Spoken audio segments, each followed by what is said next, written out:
The nation's commercial capital. This is the news at 10. Live from Channels Television. Reporting tonight, Ayotunde Balogun.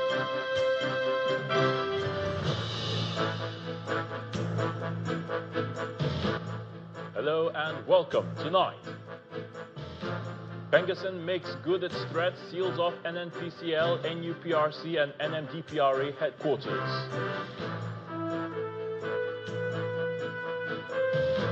Court restrains PENGASSAN, NNPCL, others from halting crude and gas supply to Dangote refinery.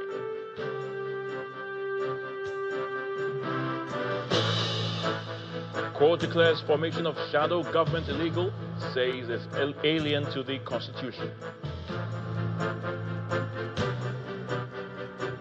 And Donald Trump expresses confidence in new Gaza peace deal during meeting with Prime Minister Benjamin Netanyahu.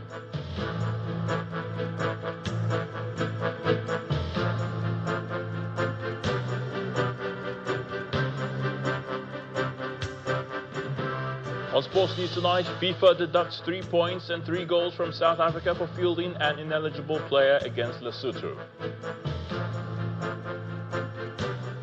And on business, Federal Airports Authority of Nigeria unveils digital payment policy across airports to boost efficiency and revenue.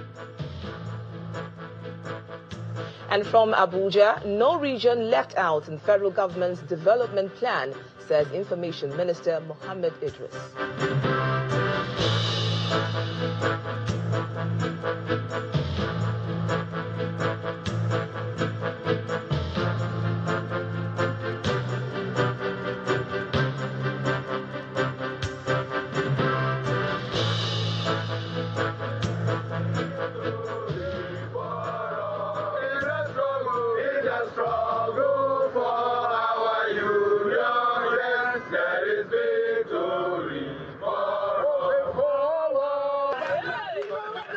It was total compliance this morning as members of the Petroleum and Natural Gas Senior Staff Association of Nigeria, PENGASSAN, heeded the directive from their national leadership in Abuja and shut down operations.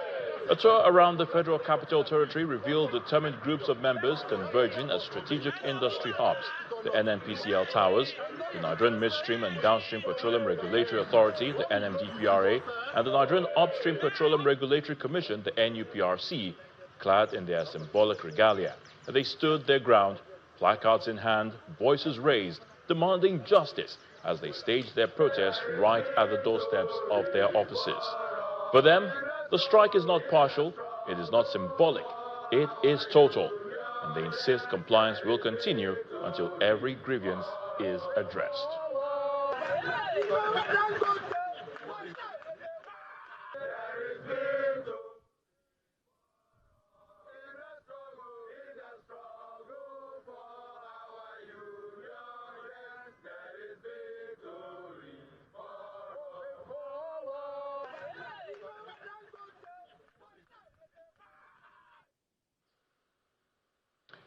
Meanwhile, activities at the Dangote Petroleum Refinery appear largely undisturbed. Despite PENGASSAN's nationwide declaration of strike, refining and product lifting at the multi-billion-dollar facility continue today without interruption.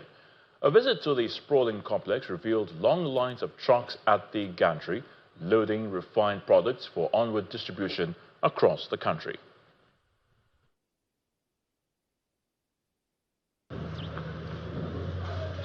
This is the Dangote Petroleum Refinery and Petrochemicals Company in Ibeju-Lekki, Lagos, and trucks are lifting premium motor spirits, also known as petrol, at the facility's gantry. This is despite a nationwide strike called by the Petroleum and Natural Gas Senior Staff Association of Nigeria, PENGASSAN, directing its members to stay off work. The call followed a circular issued after an emergency National Executive Council meeting on Saturday by the union accusing management of the refinery of violating Nigeria's labor laws, the Constitution, and the International Labour Organization conventions by dismissing workers for joining the association. In its response, the management of the petrochemical plant described the declaration of strike by PENGASSAN as a bully and guerrilla tactics meant to hold Nigerians to ransom for selfish agenda. PENGASSAN went further to allege that the refinery had dismissed some staff and replaced with over 2,000 Indians, calling the action an affront to all workers in Nigeria. Dangote refinery denied PENGASSAN's claims of the sack of Nigerian workers and says there is an ongoing reorganization within the company, which has resulted in the discharge of a very small number of staff, and that exercise is not arbitrary, but is being carried out in the best interest of the refinery. Dangote refinery, in a statement, said PENGASSAN could not justify its decision to hold over 230 million Nigerians to ransom by cutting off their essential supplies of petroleum products such as kerosene, cooking gas, petrol, diesel, aviation fuel, among others. The company therefore called on the federal government and its agencies, as well as all Nigerians, to stare down PENGASSAN and put a stop to the machinations and blackmail tactics of its oligarchs and sponsors. As this disagreement between Dangote Petroleum Refinery and Petrochemicals Company and PENGASSAN persists, the consequences of more economic hardship will only be borne by ordinary Nigerians, reason both parties must work towards resolving lingering issues in order to avert total collapse of the downstream subsector of the Nigerian petroleum industry.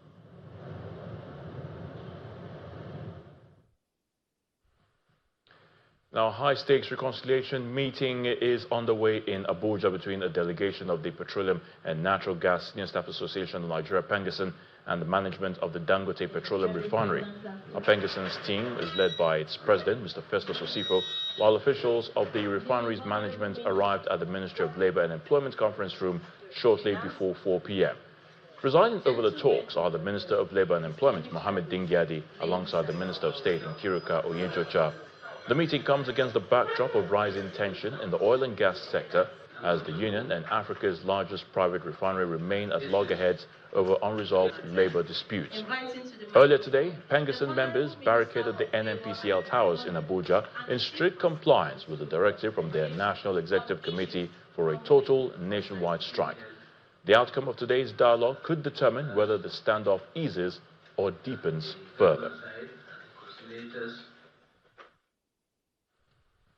To the courts now, and the National Industrial Court in Abuja has stepped into the labor face-off between PENGASSAN and the Dangote Petroleum Refinery.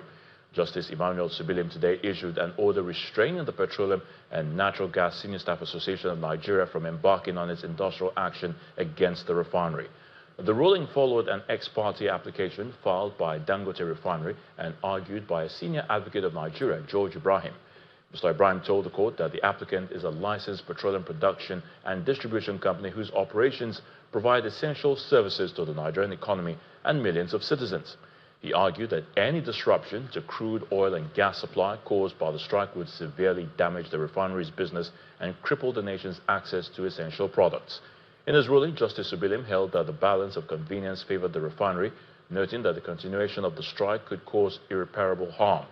He then stressed that it was in the interest of justice to preserve industrial peace and ensure the continuous supply of the petroleum products to the public pending the determination of the substantive suit. The court's restraining order, which bars PENGASSAN from cutting crude and gas supply to the Dangote refinery, is to last for 7 days only. Justice Sibilim also directed that the order, along with the motion or notice, be served on the defendants immediately. The matter has been adjourned till October the 13th for hearing of the motion on notice. Still at the courts, and this time the Federal High Court in Abuja has restrained Professor Patutomi and his associates from proceeding with their plan to establish a shadow government or cabinet. Delivering judgment in a suit filed by the Department of State Services, the DSS, Justice James Omotosha ruled that the idea was unconstitutional and described it as an alien concept to Nigeria's presidential system of government. The judge held that Professor Otomi and his group cannot cloak their actions under the rights of free association or fair criticism, stressing that such activities amounted to unlawful conduct. Justice Omotosho further commended the DSS for bringing the suit, stating that it acted within its mandate to forestall moves capable of threatening national security.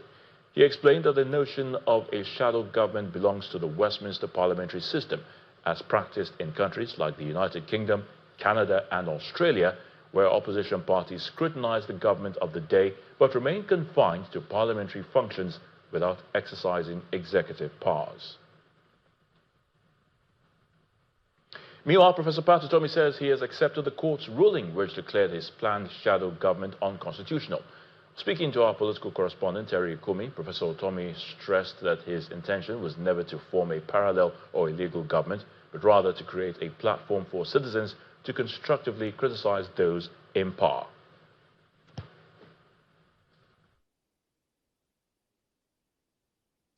Well, what's the point in reacting? I hope the lawyers will have something to say. But we were not looking to find a place in the Constitution of Nigeria. But thank God this happened. I was joking on a show some months ago, and I says this finally ensures that I get mentioned in Nigerian history, because this is unprecedented. So whatever it is, we're not looking for a place in the Constitution. Does this put everything you had planned to rest, or do you think that you have an alternative action to take? Well, as a citizen, I do expect that I will continue to be able to express myself, and that I have the freedom to meet with other citizens to jointly express ourselves.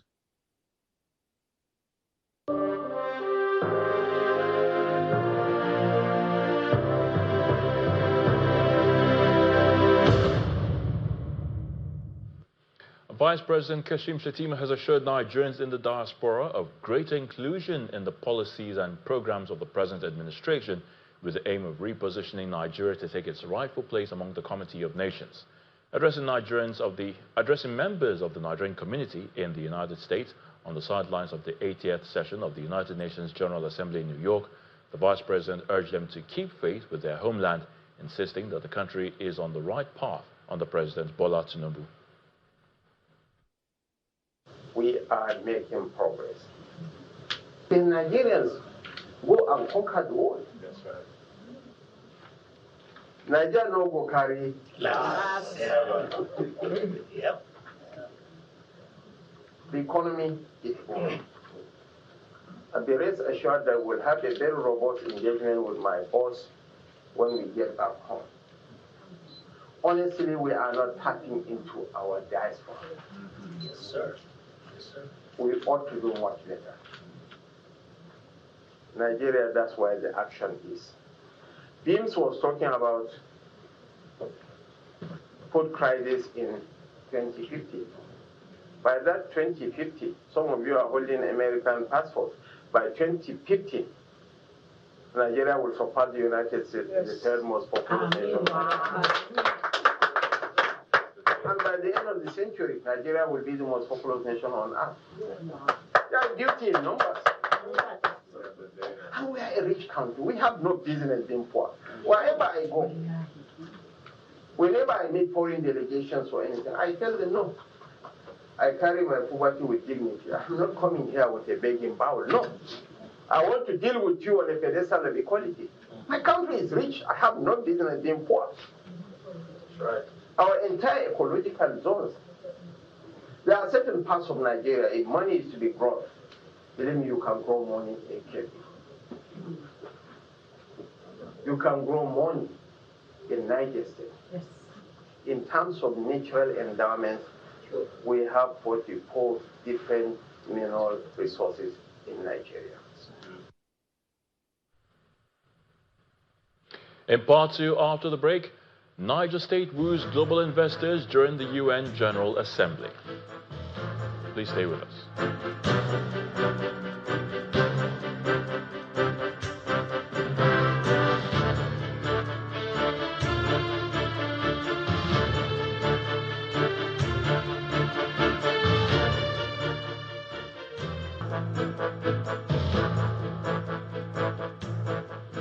Welcome back. If you've just joined us, you're watching the news at 10 live on Channels Television Lagos. A reminder of our top stories. PENGASSAN seals off NNPCL, NUPRC and NMDPRA headquarters. Court restrains PENGASSAN, NNPCL, others from halting crude and gas supply to Dangote refinery. Court declares formation of shadow government illegal. And Donald Trump expresses confidence in new Gaza peace deal.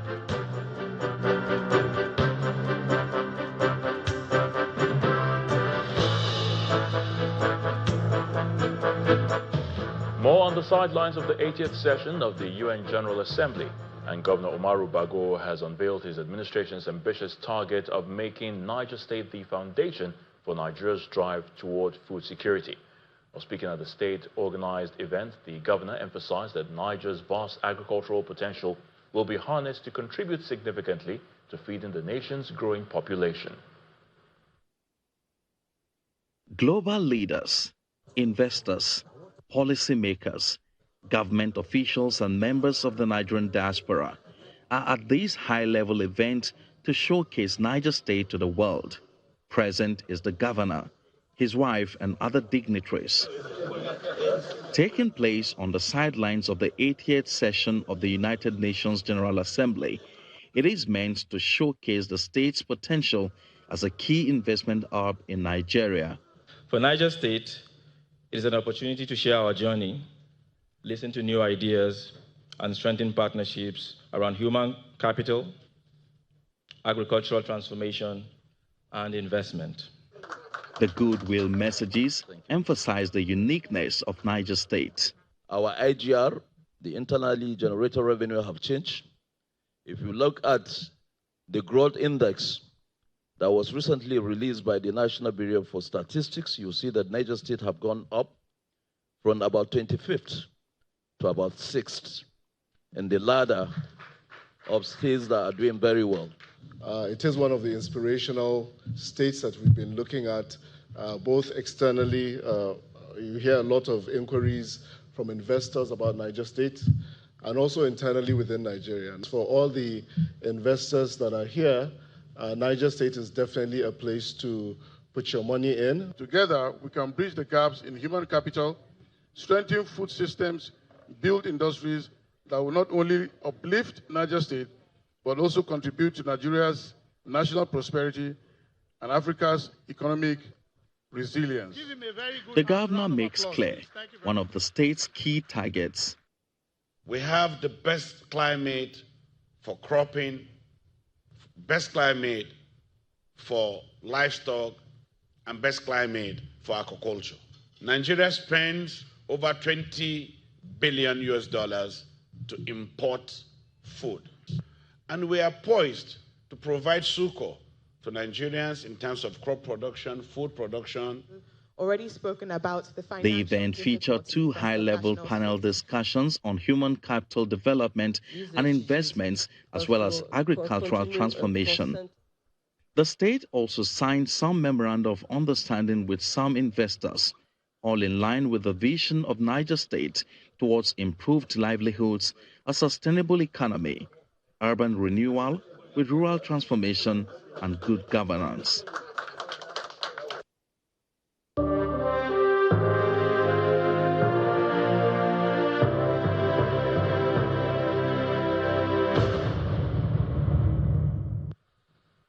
Right, let's head to the nation's capital now, and Victoria Long John is standing by to give us the latest from our British studios. Hello, Victoria. Hello, Ayo. The Minister of Information and National Orientation, Mohammed Idris, says President Bola Tinubu is committed to ensuring inclusive development across the country, with no region left behind in Nigeria's march towards growth and prosperity. The minister gave the assurance at an inter-ministerial press conference in Abuja, part of activities lined up to mark Nigeria's 65th independence anniversary. The National Press Center is hosting this interministerial press briefing as part of activities to mark Nigeria's 65th independence anniversary. The The press conference with the theme, Nigeria at 65, All Hands on Deck, is led by the Secretary to the Government of the Federation, Mr. George Akume, and is attended by several ministers, led by the Minister of Information and National Orientation, Mr. Mohammed Idris. October 1 is historical for Nigeria, but also affords the nation the opportunity to reflect on its journey of resilience and commitment to the ideals of unity. This theme is both a reminder and a charge. It reminds us that the responsibility of building a greater Nigeria is not the task of government alone, but a responsibility for every citizen. All hands must indeed be on deck for us to realize the Nigeria we envision, which is a nation united in purpose, love, rich in diversity, and resolute in progress. Delivering his remarks, the Minister of Information and National Orientation, who reeled out some of the achievements of the Tinubu administration, highlighted Nigeria's audacious role in the African continent and on the global stage. Nigeria has also defined its role in peace and security, making significant contributions to United Nations peacekeeping missions around the world. Only this year, we entered into an agreement with the African Union to provide what is called the Strategic Sea Lift Services, supporting the African Union's peacekeeping operations, disaster response, humanitarian aid, and personal movement.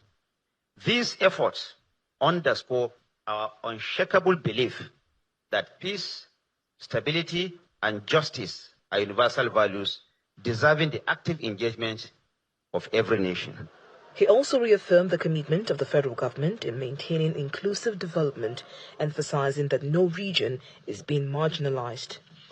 Let me say that everyone is part of this country. President Bola Ahmed Tinubu is president for all. The president will tomorrow be in Imo State with the governor of Imo State. Imo, as I know, is still in the southeastern part of this country. So let me say that there is no marginalization, no any ethnic group, no any state is left behind in President Bola Ahmed Tinubu's march towards building a greater Nigeria for all of us. The federal government is assuring that it is working tirelessly to steady the ship and is urging all Nigerians to join in as the nation marches towards a greater future. And while Nigeria's National Day is a moment for celebration, the federal government has announced the cancellation of the Independence Anniversary Parade, earlier scheduled for Wednesday, October 1st, to mark the nation's 65th Independence Anniversary. In a statement issued today by the Director of Information and Public Relations in the Office of the Secretary to the Government of the Federation, Mr. Segun Imohisen, the government clarified that all other programs for the anniversary will go ahead as planned. The statement stressed that the cancellation does not diminish the significance of the independence celebration, noting that government remains committed to marking Nigeria's 65 years of nationhood with dignity and enthusiasm. And the Minister of the Federal Capital Territory, Mr. Nyesom Wike, says President Bola Tinubu has assured him of his unwavering commitment to the continued development of the nation's capital. The minister, who flagged off the construction of Access Road bypassing Airport second runway from the Bill Clinton Drive to Tunga Malaki settlement, says the project is a testament to the president backing his words with action. Our correspondent Dele Omoyeni reports. The flag-off of projects in the FCT continues with the train moving to a settlement around the Nnamdi Azikiwe International Airport. The Bill Clinton Drive to Tunga Madaki Settlement Access Road will connect about 9 communities to motorable roads. The scope of works consists of construction of 7 kilometers asphalt paved road, 1 80-meter 4-span river bridge, The works also include site clearance, earthworks, trapezoidal drain line on both sides of the road, culverts of various sizes, as well as solar street lighting. The contractor has commenced works with site clearance and earthworks.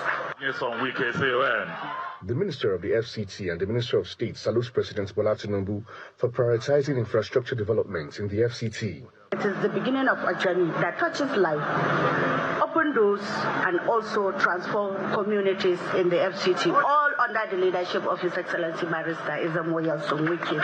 This is a great achievement. First and foremost, we return thanks to Almighty God, who grants us wisdom, strength, and also opportunity to serve our people. Without His blessings, this wouldn't have been possible. And as always, on behalf of the Federal Capital Territory Administration, we want to extend our deepest appreciation to His Excellency, Mr. President, Commander-in-Chief of the Armed Forces, His Excellency Bola Ahmed Tinubu Asuaju, for his visionary leadership and also unwavering belief in building infrastructure that will connect people. I have to take this matter to Mr. President. And Mr. President said, whatever the settlement, whatever they ask for, give it to them.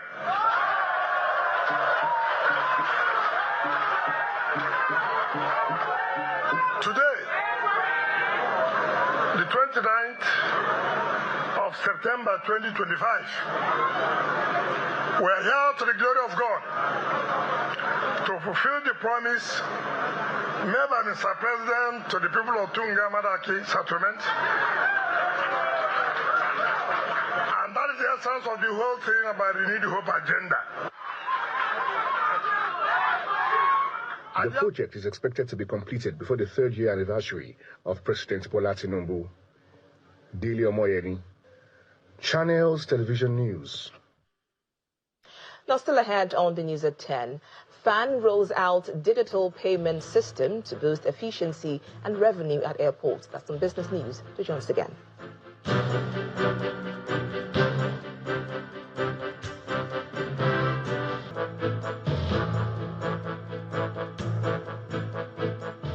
Welcome back to the news at 10.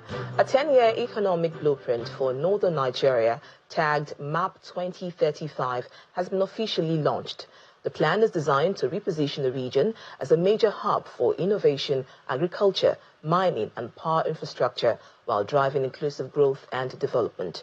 The blueprint was unveiled at the Northern Nigeria Investment and Industrialization Summit held in Abuja. Our correspondent Sarah Achimugu reports. Leaders from northern Nigeria are attending this summit to deliberate on efforts to develop northern Nigeria. They are joined by state governors, government officials, investors and development partners. The summit, organized by the Northern Elders Forum, aims to market northern Nigeria as a major center for economic development in the mining, agriculture and power sectors. The conveners expressed their disappointment at some of the policies of government. We demand the urgent review of the following extant policies. Policy review on collaterals, that government and financial institutions should adopt policies, northern-based businesses to qualify for credit facilities using their northern assets as collateral. Statistics revealed by the body shows that northern Nigeria consists of 160 million people, including nearly 90 million youths, has 75% of Nigeria's arable land, over 44 solid minerals including gold, lithium, uranium, coal, oil and gas. However, the challenge of insecurity is a concern as leaders in the region make concerted efforts to address the challenge. We must collectively secure people and investments. Security is the fundamental prerequisite for any meaningful development. Investors, both domestic and international, are not philanthropists. We should stop blaming anybody for our security. We take responsibility on our own that we are responsible for our security, and we work on our security and we go strictly on our own security. It doesn't matter which kind of form you will do.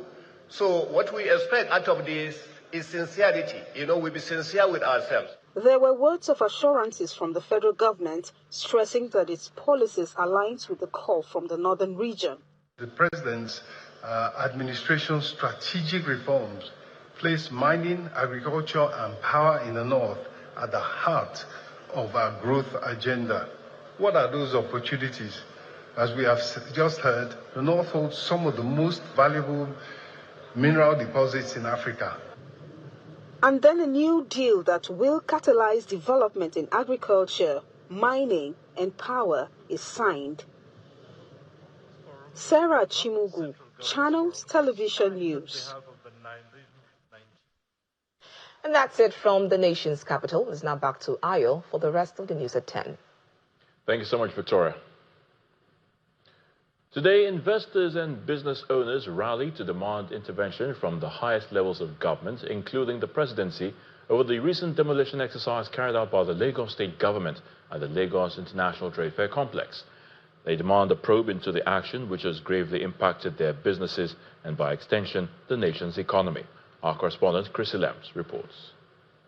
This is what happens on a normal day at the Lagos International Trade Fair. Thousands of people troop into this complex daily to do their business, and they are part of the informal sector. And we do know, according to statistics, that the informal sector contributes as much as 50 to 65% to our GDP.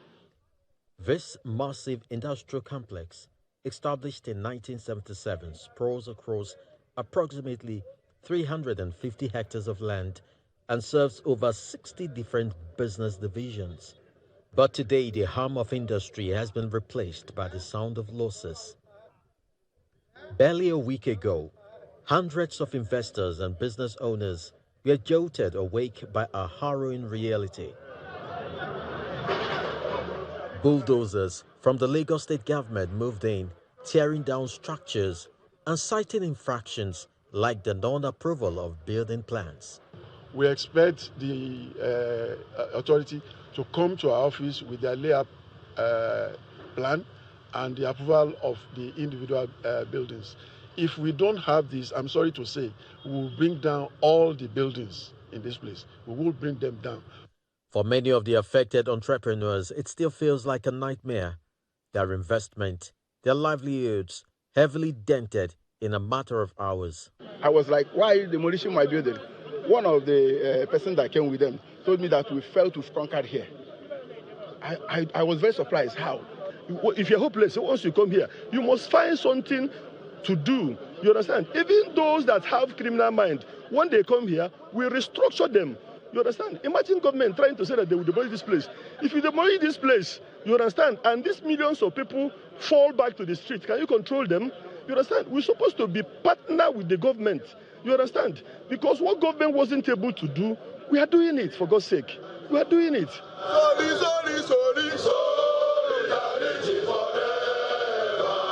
To draw attention to their plight, stakeholders organized a rally.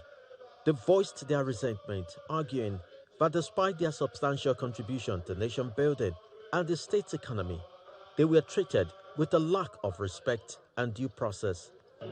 Accordingly, we demand the following. 1, an immediate halt to any further demolition at the complex. 2, an independent investigation into the circumstances surrounding the demolition, including the roles of officials involved. They should go to Section 50 and Section 49. It's stated clear. This matter must go to, I even appealing to the House, the Senator, National Assembly, to intervene. They presented their official claims and grievances to the complex management, demanding answers. The supervisory ministry is well aware of what is going on, and we assure you that they are going to look into it.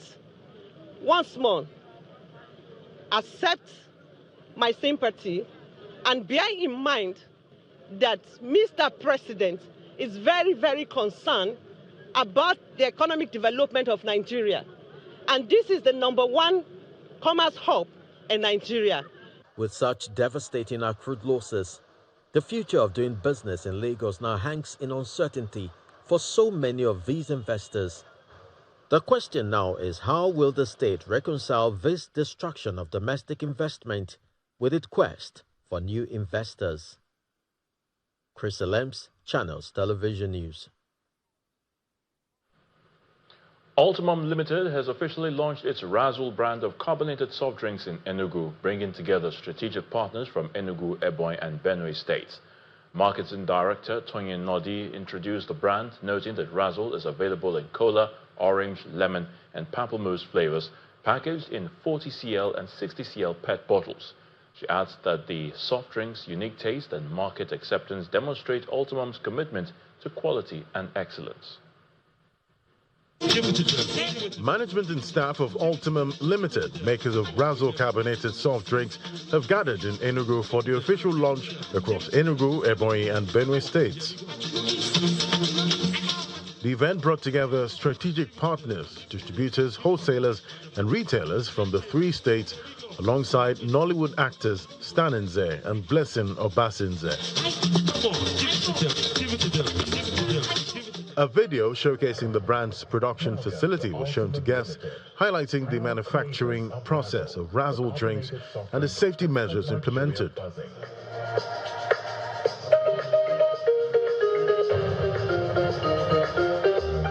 Ultimum Limited's marketing director, Tony Nodi, sheds more light on the Razzle brand, its flavors, and the upcoming digital campaign aimed at expanding market reach. Razzle is bright, it's bubbly, it's explosive, and of course, we're young at heart. Okay? Now we have cola, orange, and lemon. We have 60 cl and we have 40 cl. See it, taste it, razzle your world. The brand's commercial director, Tonya Brigg, stated that a key market strategy involves offering incentives to distributors who successfully meet their sales targets. For every truck you buy, you have 100 naira incentive. If you buy a truck that has 1,584 cases, you have 100 naira times 1,584 cases. That helps you to at least be able to push your 60 cl into the market. If you are given a target, if you achieve 2%, if you achieve 10% above that target, which means an additional 1,000, you get 2%. I don't know if you want to put your hands together. At the close of the launch, both directors shared positive feedback on the brand's reception in the market and outlined their future growth plans. Our products are acceptable. Secondly, the SPs like us, the trade partners like us. They also are getting to understand what our vision is, and they also understand where we're going and how we want to move along with them. Our focus over the next couple of weeks is rapid expansion within the region and, of course, nationwide. So I'll say, look, watch the space. There's a whole lot more coming. You know, we're here to razzle the world of our consumers and, of course, give them so much more in the next months and years to come. Beyond Enugu State, Ultimum has expanded launch to Abia, Rivers, and Delta State, uniting strategic partners across the Southeast and South-South regions. So let's now get the latest from the world of business with Will. Will.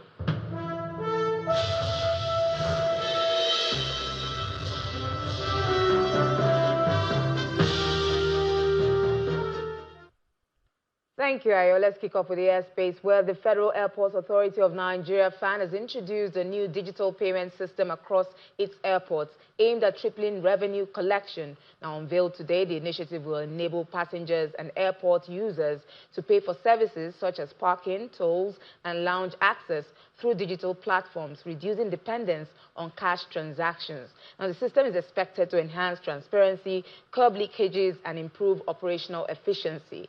FAN Managing Director Olubunmi Kuku says the move will not only boost revenue generation, but also improve passenger convenience across Nigeria's airports. Now, billionaire businessman Femi Otedola has refuted allegations linking him to Nigeria's subsidy fraud, describing a recent publication by Omar Asani, former aide to ex-Vice President Amadi Sambil, as false, malicious, and an attempt to rewrite history. In a strongly worded statement, Mr. Otedola clarified that his company, Zenon Petroleum and Gas Limited, never traded in premium motor spirits and therefore could not have benefited from the Petroleum Subsidy Fund. He insisted that he was, in fact, the whistleblower who first alerted then-President Goodluck Jonathan to the fraud in the subsidy scheme, later reporting it to Senator Bukola Saraki, which triggered legislative investigations. Mr. Otedola also recounted how the Farouk Lawan probe panel was allegedly hijacked by subsidy fraudsters, noting that his involvement with the Department of State Security in a sting operation against Lawan is a matter of record, one that eventually led to Lawan's conviction.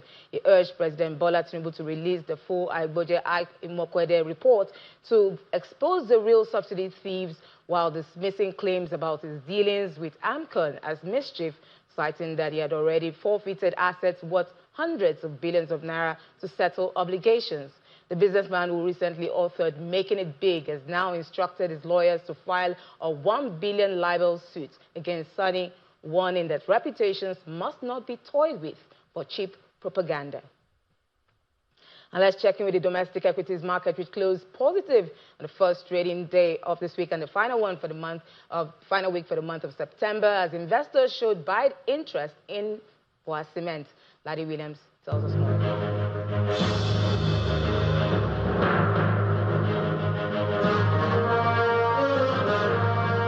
Well, as the month of September winds down, Nigeria's stock market has told a story of resilience, surprises, and shifting investor sentiment. From sector swings to policy-driven moves, traders have had plenty to watch. And as the quarter closes, all eyes on where momentum will carry us next in this market. But today, we're 142,377 points, 0.17% up for the all-share index, starting this short trading week strong there. Back to 90 trillion for the market cap. Let's look at the gainers chart now. I'll see the likes of Thomas Wyatt there. That's in manufacturing and paper services. That's leading the charge with a 10% advance, 3 naira 63 kobo. We also see the likes of Living Trust there, 5 naira 66 kobo, up 9.90%. But, you know, last trading day of September, that's tomorrow. But with October set to bring, you know, fresh economic data, you know, corporate earnings and possible policy shifts, the market's next chapter could look very, you know, different. So stay tuned, stay informed, and stay ahead of the curve.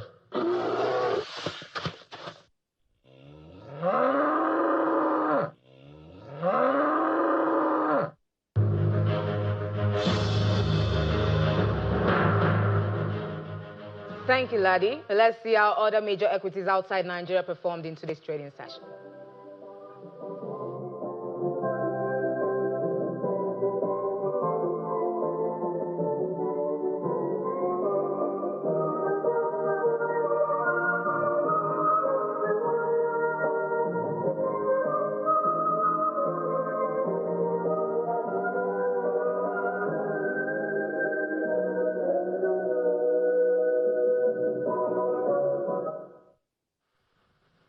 And that's business news. It's back to you, Ayotunde.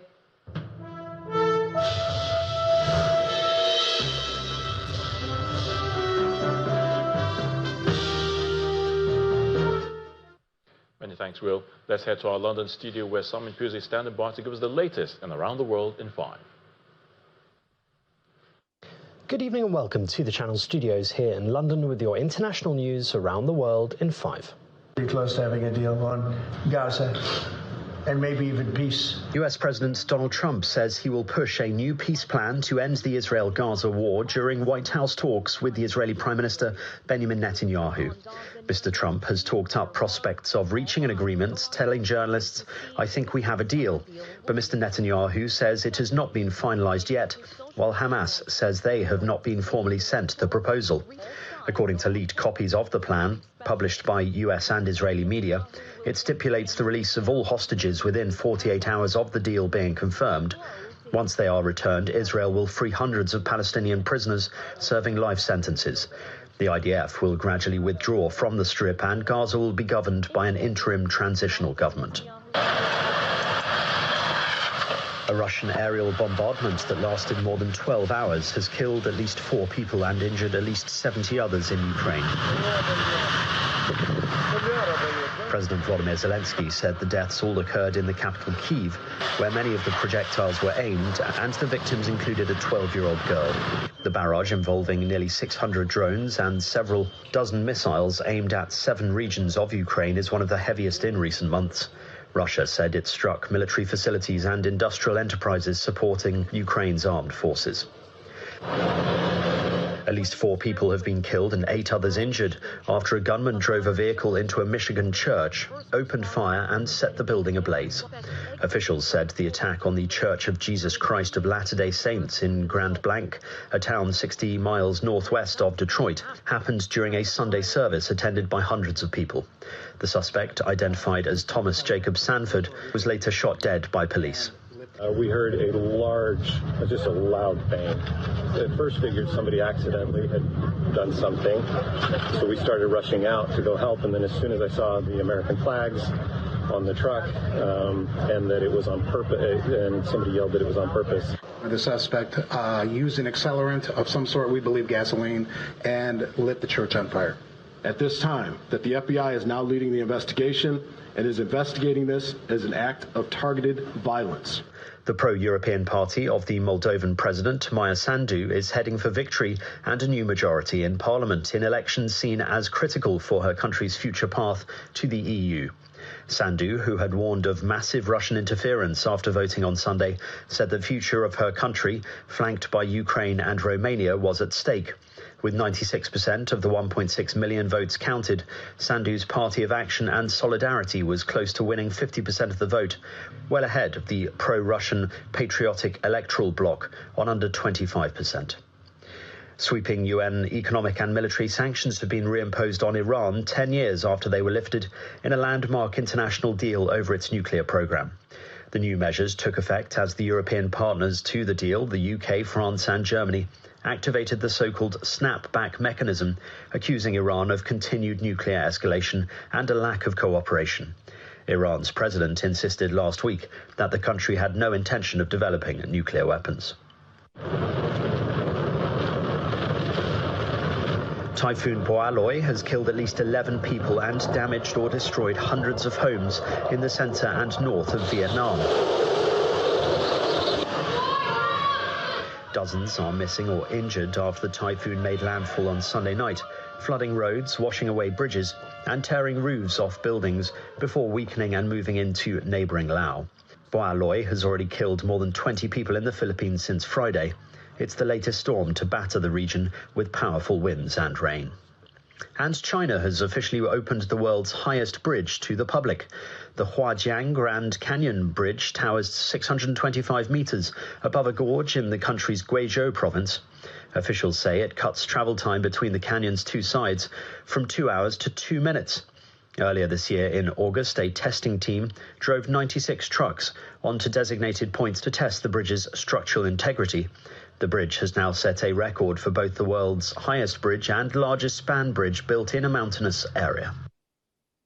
And that's your international news around the world in 5. Now back to the Channel studios in Lagos.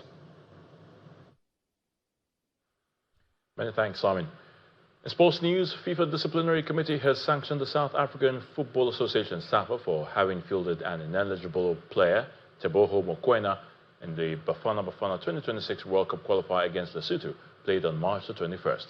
SAFA has thereby breached Article 19 of the FIFA Disciplinary Code and Article 14 of the FIFA World Cup 2026 Preliminary Competition Regulations. Consequently, the Disciplinary Committee has declared the match in question to have been forfeited by the representative team of South Africa by a score of 3-0. The SAFA has also been ordered to pay a fine of $12,500 to FIFA, while Teboho Mokoena has been issued with a warning. The forfeiture decision remains subject to a potential appeal before the FIFA Appeals Committee. The Niger Football Federation has confirmed the Super Eagles' international friendlies with Venezuela and Colombia in the United States of America during the FIFA window in November. Now, the clash against Venezuela is scheduled for Friday, November the 14th, at the Shell Stadium in Houston, Texas, while on November the 18th, the 3-time African champions will confront the Los Cafeteros of Colombia at the Citi Field Stadium in Flushing Meadows, New York. Enzo Maresca says there is no reason to panic over Chelsea's mini slump, highlighting the impact of a series of red cards as he prepares to welcome Jose Mourinho back to Stamford Bridge. The Blues, who host Benfica in the UEFA Champions League on Tuesday, started the season on a high after winning the Club World Cup in July. But they have lost 3 of their past 4 matches in all competitions. And the main news again. PENGASSAN today made good its threat of a strike as it sealed off the NNPCL, NUPRC and NNDPRA headquarters. And the National Industrial Court today restrained PENGASSAN, NNPCL and others from halting crude and gas supply to the Dangote refinery. That's the news at 10 tonight. Thank you so much for watching. I'm Ayotunde Balogun. You have a good one.